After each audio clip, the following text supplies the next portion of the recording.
ikipe duhurire hahandi.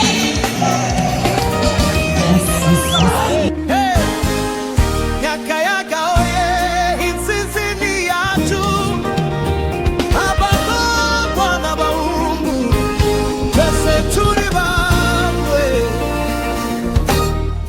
Hari ku kibuga habaye umukino, uwebe Paroise Ruwayura na Nyakayaga, abakobwa bacu berekanye ubuhanga, barakina neza intsinzi bayegukana, abafana bose bati haleluya, ibyishimo birasakara mu rusengero, kuko Nyakayaga yerekanye imbaraga. Kuwimana twese turanezerwa, Nyakayaga oye, intsinzi ni yacu, abakobwa batsinze n'abahungu batsinze, twese hamwe turishimye, Imana niyo yaduhaye intsinzi.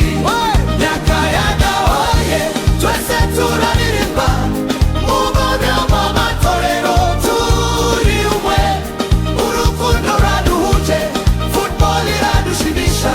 Nyakayaga oye, mukomereze aho. N'abahungu bacu ntibasigaye inyuma, bakinanye ishaka kugeza ku ntsinzi.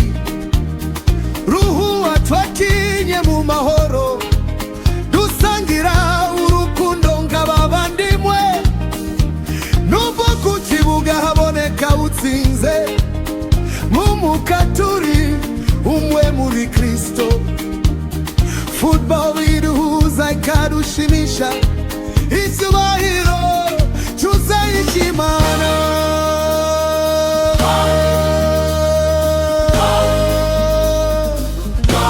Abafana bati Nyakayaga turagushyigikiye, intsinzi yawe